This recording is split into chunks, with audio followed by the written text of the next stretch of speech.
Hey, this is Don Oswalt with Eat Love Triathlon, and it's my pleasure to have pro triathlete Matt Russell on today.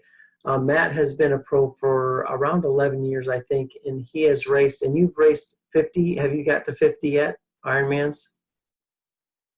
I think I'm at about 49. 49? Okay. Was a couple of the interviews I saw, you had right at 49. I didn't know if you'd gotten the last one in yet. So, um, Matt has been on multiple podiums, multiple Ironman wins, and the most notable was his sixth place finish at the Ironman World Championships in 2018 after almost dying on a collision and with an SUV on the bike in 2017. So it's an amazing emotional comeback story, and I'm so glad to have you on here, Matt. I appreciate you being here. Yeah, thanks for having me. Yeah. I wanted to get your perspective first on maybe a little bit of your background and why you got into the sport of triathlon, and then maybe we can dive in a little deeper on your career. So I started out as a runner. I ran in high school, and definitely wasn't the best runner, as my best friend was always in front of me, Right. beating. But he ended up getting a scholarship to run at Stanford, so he wasn't a slouch at all. Okay. um, and from there. I did go to school, went to University of New Hampshire, and I was on the cycling team for 1 year, kind of did my own thing, ran a couple of marathons, then I actually ended up joining the track and field team and had some pretty good success. My main event was like the steeplechase. Okay. Yeah. Um, and there's quite a few people that ran steeplechase in college and ended up doing triathlon, and I think that's just because it's kind of a strength event, and obviously you need some strength in triathlon too. Right. And then after that, I graduated in '07 with my master's degree in occupational therapy. Moved out to Boulder, Colorado. Was working full time as an occupational therapist, but I was doing duathlon, run, bike, run. Okay. Did a couple of I did duathlon worlds multiple times, won a couple of Wow. duathlon national titles, and I was like just thinking like, hey, if I could just learn how to swim, I could probably do pretty well in Ironman. Yeah. And in 2009, I kind of took a leave of absence, started working a little bit on my swim, and I started my first year doing triathlon in 2010, and quickly got my elite license. So it's Wow. been quite a journey. Yeah, I've been professional for just over 10 years now. Okay. Wow. That's amazing. Something you had said in one of the interviews with Bob Babbitt on, I think it was his morning show, you said the human mind is one of the most powerful things we have. And how has your mindset evolved over your career, and especially 2017? So yeah, our minds it is a very powerful tool. And I think that's kind of, you need to almost train your mind in order to achieve things, in the sense that Right. it's not your body that's getting the work done. It's the mind that makes the decisions first. Right. So it all starts with not just the mind, but having a positive frame of mind. And yeah, it starts there. It controls us. Obviously, there's lots of there can be negativity. You need to kind of block that out. Obviously, at times you go through waves, and you just kind of, Right. there's lots of tricks that you can do. I mean, I've done meditation, positive affirmations, Okay. Good. and just little things. And obviously, there's days that you're going to be fatigued, and there's times when you should push through, and there's times when you need to rest. And you Right. need to kind of think to yourself, am I having is it a physical thing or is it a mental thing? And if it's a physical thing, sometimes it's best for us to take a little bit of a rest, and sometimes even if it's a mental thing, it's sometimes best for us to take a rest too. But with doing so, you need to also think kind of like what your goals are, and sometimes you need to push through that. So Yeah. it's all about having a good balance, like anything in life. Yeah, no, and I'm I've been using meditation as well, and positive affirmations and things leading up to a lot of my racing, and not so much training. I probably should, just to kind of get some practice in that vein, but definitely visualization, meditation, and positive affirmations leading into races for sure. Um, and then, so take me back to 2017 and the, horrific accident that, somebody pulled out in front of you, and, you collided with them. I think you were going like 30, 35 miles an hour. And, what was your mindset before the accident, I guess, about life in general and about racing, and then after the amazing comeback that you've had, and what has changed, I guess, in those the last 3 years? There has been, yes, definitely things have changed. So before, I tried not to take life for granted. I think all of us can say that we try not to take life for granted. Right. And I did learn that at a young age, losing my mother to Lou Gehrig's disease, ALS, when I was 13. And I mean, that's kind of one reason why I'm on this journey. And I've traveled to so many places and lived in so many different places. Um, but and then after the fact, yeah, I mean, I try to appreciate things in even a deeper level. And everyone's on these different stages in life, and in you go through, sometimes you take a step forward, sometimes you take a step back. Right. But there's definitely these moments where I get very emotional, and I have a lot of feelings. But Right. feelings are good, and especially if you share them with, like, I feel like I have a strong support system. If something's bothering me, I'll talk about it. If something's not bothering me, just like to share. And I feel like I try to give a lot of love. Right. And after, I will say this, before triathlon, I mean, triathlon can definitely be a pretty selfish sport. Right. And I mean, everyone's doing an Ironman. If you're involved with a triathlon or Ironman, or you do the reason why we do it is we all have different reasons. We all got into it for different reasons. And, I just kind of wanted to be the best I could, and I loved the journey. Right. And now after the accident, I didn't realize this at the time, but I realized that I'm an inspiration to others. And really, to me, it actually means more to, inspire others to, like, get that feeling of like almost shivers, and like, Right. oh, I can do this. I have a dream. If it's like, I think a good example is kind of like from my accident to, nearly losing my life, to coming back the next year and finishing sixth. And that just Yeah. kind of shows like anything is possible. And that wasn't necessarily my goal. My goal was just, hey, keep a positive frame of mind, do the best that I can. And it all came together, and miracles do happen, dreams do happen. And Right. I want to kind of like share that message that dream big, do step outside your comfort zone, do healthy risks. Right. And that's kind of like what my motive is right now, is just kind of, it means it, like, do I want to win some games? Absolutely. But you know what, it actually means a lot more for me to actually have an impact in someone's life versus like selfishly winning another Ironman in a Right. so that's kind of where I am right now. And my son is 3 years old now, and spending a lot more time with him, so having a good balance with that. But like I said, we're all in different steps in life. But happy with everything right now, but we're certainly living in a life of a lot of uncertainty right now.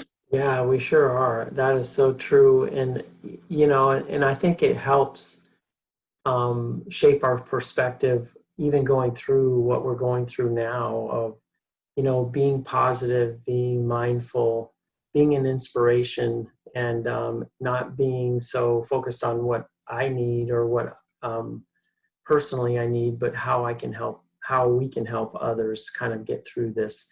It's interesting because, 50, I don't know what the numbers are, but, a lot of the population is having problems with this, but a lot of the population is like, man, this is the best thing that's ever happened to me. So it's all in our head as far as how we perceive things or how we interpret things and how we perceive life, really. And it's really, you've been an inspiration to me, I can honestly say, because I actually was following you before the accident, and just how you've been an inspiration and really have shown everybody and shown everyone that, to dream big, and it doesn't matter what the setback is, that you can come back and you can be stronger, and you have, you've shown it, man. It's like crazy how to, and I guess it took like 3 months for you to kind of like, before you could even really do any exercise after the accident. Is that right? Yeah, it was just about 3 months. I want to say it wasn't until really kind of the beginning of the year. And I mean, starting back, I had lost all of my fitness. I mean, the Right. crazy thing is, obviously during Ironman World Championships, you're one of the fittest times that you'll be in your life, if you Right. make it there and you're healthy on the starting line.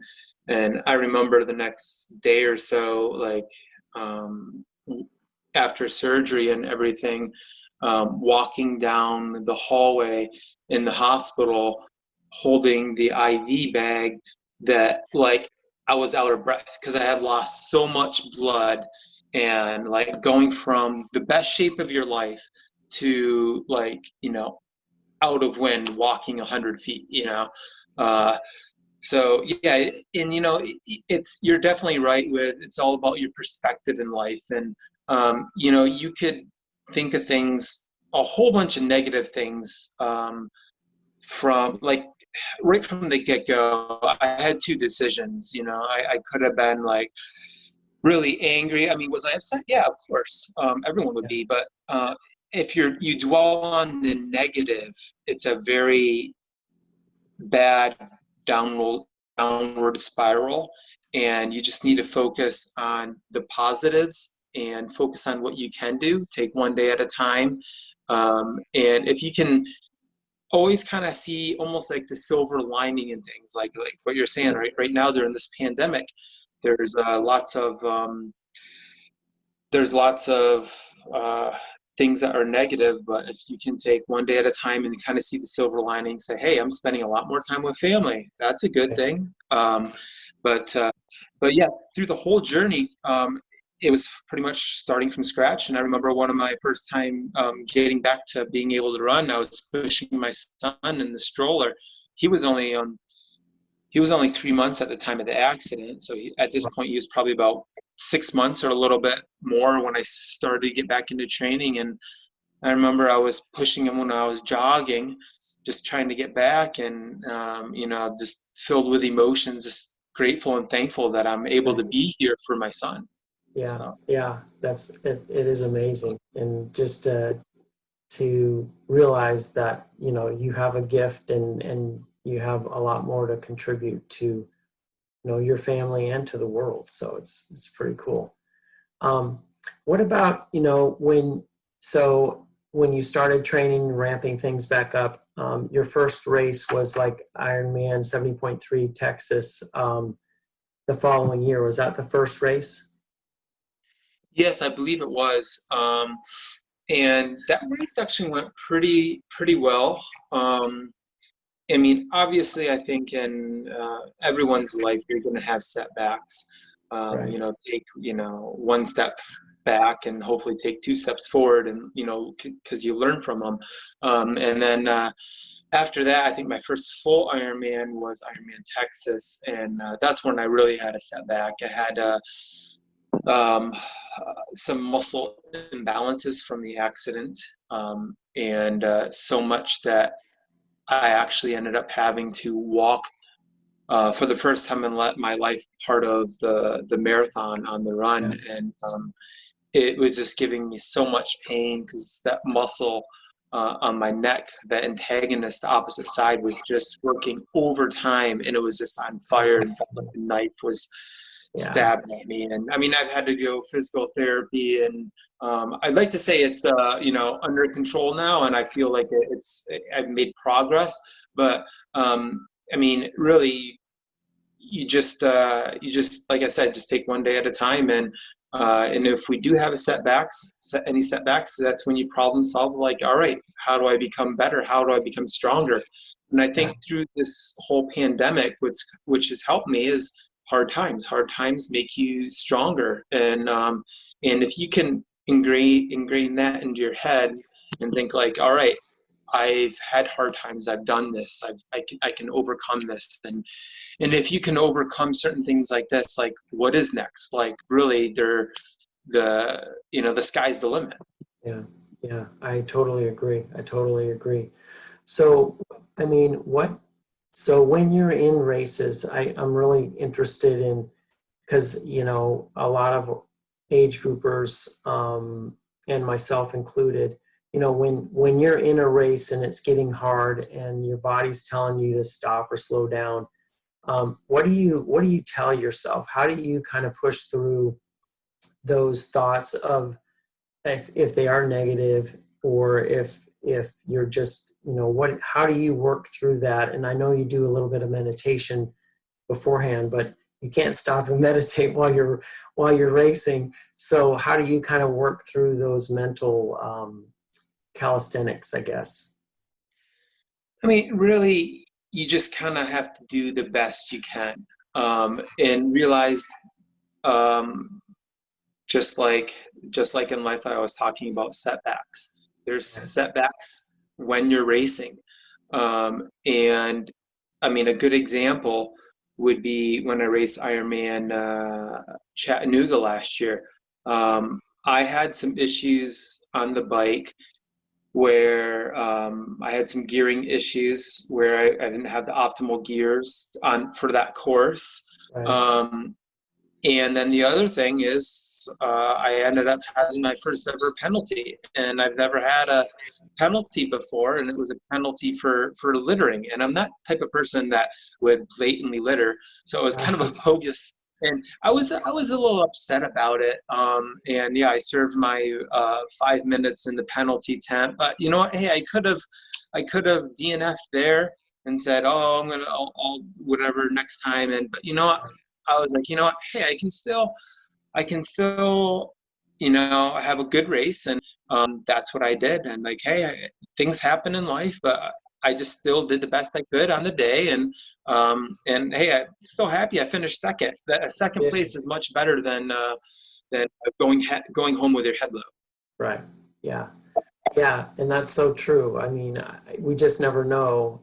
When I was talking to Mark Allen, he was like the same thing. He's like, you never know. There's so many variables in an Ironman race that you just don't know what's going to happen. And it invariably, some things will change around and you just surprise yourself. And it's just so true when you're talking about that distance, the Ironman distance. There's just so many variables that can go right and wrong, and it's how we handle those things. We can either kind of push through them, or it just kind of ruins our day. So for sure. And like, it's like there's many scenarios that you can have when you're racing an Ironman, such as, if your body's not feeling good on the bike or swim or run, just slow down a little bit, focus a little bit on hydration, nutrition a little bit, kind of press like a mini reset and be like, all right, let's just try to push again.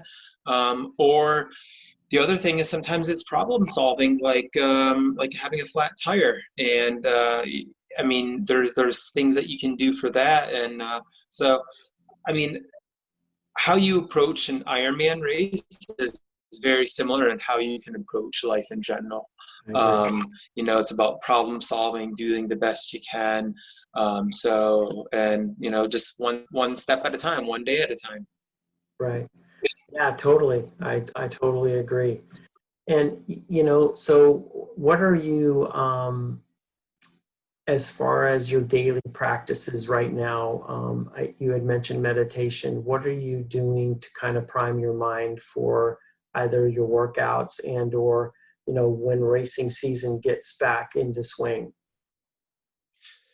Well, the main thing is, yeah, the meditation. Like sometimes in the morning, I usually wake up before my whole family, and like I'll do some meditation. You know, just laying on the couch and like just like 5 minutes. Sometimes it's just 5 minutes. Sometimes a little longer. Sometimes it's shorter.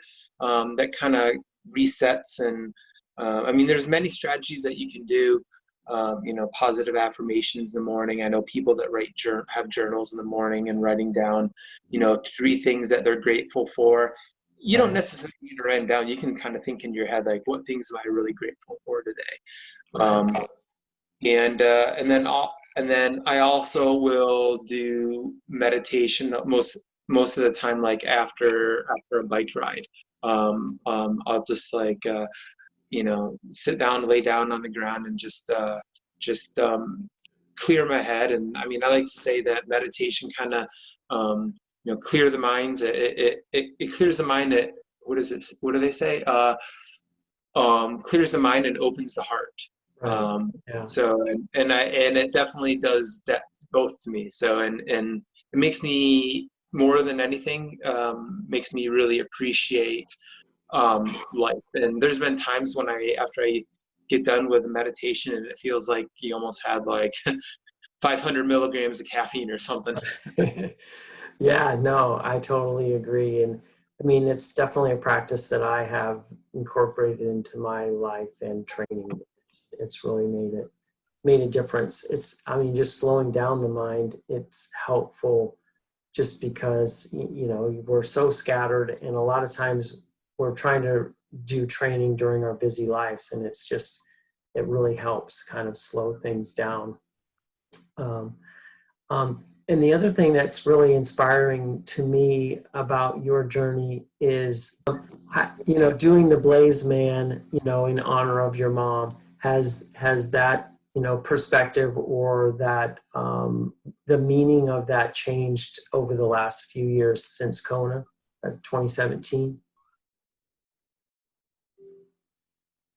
Yeah, I mean, every time I do it, you know, I always think that my mother's up there looking down at me, and if you ever heard of ALS or known of anyone with ALS, um, it's a very nasty disease, and that's one reason I've raised money in memory of my mother for ALS research.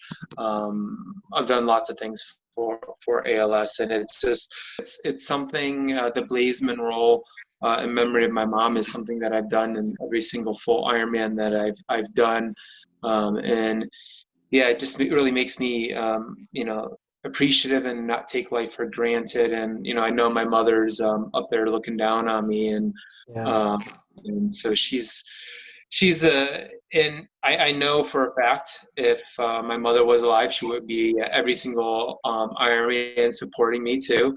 Right. So yeah, I've done, like I said, I think 49 full Ironmans. It would have been 50. When would it be? The end of March, because I was out in South Africa in March, and we're just 2 weeks away from the race, and then the whole pandemic ended Yeah. up happening. So that Yeah. was a really tough place to be because our family and my family were trying to get back to the United States during the whole world going crazy. Yeah, that would have been very stressful. My wife's father was down in Guatemala at the same time, and he called and said, "Get me out of here." So it was like, yeah, he didn't want to get stuck there because they were closing the airports. So, but yeah, that would have been very scary. And then as far as and I'm sorry that I'm kind of bouncing around here, when you went back to Kona in 2018, what were you saying to yourself that morning, a year later, and being able to be back there, and you actually, Ironman actually gave you a spot and thought you deserved to be there because you weren't able to finish the year before. You know, what were your emotions during that time of standing on that start line? It was definitely an emotional whole week. You know, I think a week before the race, I wanted to ride by kind of like the scene of the accident because I didn't want it to be the first time when I was during the race. Right. And yeah, definitely emotional kind of build up. Absolutely love the big island of Hawaii. And I like to think of the island of Hawaii. It's really given me the gift of life. And, you know, I was so close to losing my life. It made me to, you know, really appreciate and enhance the life I'm currently living. And yeah, I mean, I'll be honest, yeah, there's days that are tough, but it's all in the frame of the mind that you can kind of flip the switch, just kind of like a light bulb, and just kind of change it into Yeah. a different frame of mind. But I mean, getting on that starting line, you know, I just wanted to finish what I didn't have the chance, like exactly 365 days ago, I didn't have the chance to finish. And, you know, just finishing that race, starting what I wasn't able to finish, that was just going to be a victory to me. And, you know, like, I remember when I crossed the finish line, there's so many emotions, but Yeah, I'm that, sure. like, I remember like thanking the Lord, like, hey, that I'm alive, the gift of life. And it just, like, that was one of the most amazing feelings that I've had. And it wasn't going to change my place. Obviously, finishing in the top 10 was something I've always wanted to do. And before the accident, I finished 12th, so it's close. So Yeah. there was definitely that on top, but just so many emotions, and you know, having my family there too, and supporting me, because it hasn't been an easy journey at all for the whole family. Yeah. But yeah, and I like to say I do feel connected with the island, and like I said, I think it's a special place, Mm. like I said, it's given me the gift of life. Yeah, I totally agree. Everybody that I've talked to that has been there and raced has said the same thing. And I mean, I was there once, and in 2016, and it's just an amazing experience for sure. And I was actually at Chattanooga last year, and was trying to requalify, and came in third. I actually had a crash on my bike at mile 85, and just long story, just I had fractured my shoulder, not even knowing it, but I was able to at least climb into third, but they only had 2 spots going. So, but Kona is an amazing place, and I hopefully I will be back at some point. But and then what is Ironman telling you as far as races in the U.S.? I know they've had some European races already. But what's your plans for the next, you know, the rest of this year and next year? So obviously, I think everyone wants life to get back to normal. And the first race in North America is supposed to be, I think, Ironman Florida, and I think that's right around November 7th. Yeah, you're right. You know, it's very tough to see. Like, I was wanting to do Ironman Texas if it was going to go on, and that would have been October 17th-ish, right around there. But that one got canceled. This weekend is actually Cozumel 70.3. So I think that's actually the first Ironman branded race in any of the Americas, Okay. kind of more almost Central America. But Right. seems like that's a go right now, which is great. But as far as races on the calendar, I mean, I'll do Ironman Florida. I'll do Ironman Arizona. There's Challenge Daytona. Right. Yeah. And then Florida 70.3, which is I think a week after Challenge Daytona. So Okay. there's definitely some on my radar, and I'm starting to get into good shape. I wasn't in bad shape this whole summer. I was still maintaining some form of fitness, but I wasn't training a high volume, and I wasn't going full throttle on all the disciplines. Right. Kind of focused a little bit on the bike for a bit, and then put that in the back burner, and then was focusing a little bit more on running and then swimming. And now all of them are kind of starting to get into form. So hopefully Ironman Florida will happen in Yeah. early November. Yeah, I hope so too. I know that it's everybody's chomping at the bit to get back at it for sure, and so we'll see how it goes. I'm actually thinking about the Challenge Daytona. I've heard a lot of great things, and it's only 6-hour drive from where I'm at, so shouldn't be too bad.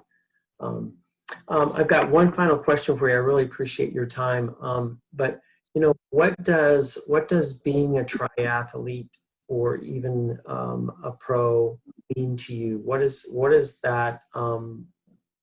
How has that changed, and what does it mean to you right now? I think I've kind of touched upon it a little bit, earlier that, a big reason is I do want to inspire others, and that's one big reason. But, personally, I love swimming, biking, and running on a daily basis. And the simplest reason to say is, it makes me feel alive. Right. It just really does. I mean, obviously you release lots of endorphins and it makes you feel good and it feels like you accomplished something. And I think that's why most people do it, and people do like a challenge in the midst of everything. I do want to inspire others to, follow their dreams, do their best, and, enjoy it and share it with others, because it's, if I was going to do this journey by myself, it wouldn't be that fun. The fact that I have my family and I'm racing with 1,000 other competitors, Right. that's a meaningful experience. I've been on to a run here, and someone was living in a different place, and they were just training here, and he was like, "Oh, I was at Ironman Lake Placid. Oh, you were at Ironman Lake Placid," and just having a Right. interesting conversation with someone I never met before, and Right. and it's pretty cool to meet people like that. And hopefully, I mean, I love little things like that, and hopefully I inspire him and help some of my motivation too, just because you never know, every day's a new adventure. I agree. Yeah, and I so appreciate that, because it is a community that is special, and not only just because it is, like you said, a selfish sport, it's an individual sport, but we have so many people that support us in our efforts that are just behind the scenes that we just are so grateful to have. And I know that you really appreciate your wife and your son and your dad and everybody, your fans that support you. So it definitely, we wouldn't be where we're at without them, for sure. For sure. And some people might be listening to this and thinking like, "Oh, what can I do?" And I'm actually an Ironman Foundation ambassador, and the great thing about that is at every single race they do something for the community. So if they're looking to do something for the community, giving back a little bit, it's a great way to get involved with them. They usually post things on their website, so you can see what they have in projects. Like I've Okay. even helped painted homes that were destroyed from the hurricane back a number of years ago in Houston, Wow. Texas area. So they've done work in Puerto Rico and just giving back to the community, and that's really what it's. Sometimes just doing something very small can go a long ways. So I agree. yeah, that's something that everyone can get involved with. Yeah, I totally agree. And that's part of who I am, is trying to give back to the community, and or um, how I can contribute, or how we as a family can contribute. So that's important to us. So I'll have to look into that for sure. But Matt, I really appreciate your time today, and your journey has just been incredible to watch, and just everything that you've gone through and everything that you have overcome and continue to do has just been very, very inspiring to not only me, but I know a lot of other athletes and even non-athletes. So I really appreciate your time, and I just want to just say thank you for us being on today, and I wish you the best, and hopefully I'll see you out there at one of the races. Yeah, yeah, and if you see me, feel free to say hello. Sometimes people are scared to say hello, but Yeah, I'm a friendly person, so just say a friendly hello, and I'll say hello back. I will for sure. It's interesting. I was visiting my mom in Sarasota. Wow, it's been, I don't even know how many years ago it was. It was probably, because you've been in Sarasota for 4 years. Yeah, 4.5 now. So I saw you on the beach at Siesta Key. You were running and you had stopped, and I was like, "That's Matt Russell. I know it is." And I didn't have the guts to go up and say hi, but I knew it was you. Um, but yeah, it's been, and I'm glad that you said that, because a lot of times we as age groupers feel like, hey, we don't need to kind of associate with elite pros. But yeah, I think it's, everybody's just human, and everybody wants to at least acknowledge that everybody's friendly. So Yeah, for sure, for sure. I mean, you think about it, like people that I look up to, like you say hello, like Michael Phelps or something like that, and if you right, just, wave, say hi, I'm like, oh wow, that was pretty cool, you know what I mean? And right, so it's kind of it's good for everyone, and I think just spreading happiness, and I mean the world needs lots of happy, positive people. I agree. I agree. That's a Yeah, great way to end it. All right, Matt. yeah. Well, thank you so much. I really appreciate it, and continue to root you on. Thanks, appreciate it. All right. Take care, man. Thanks, you too.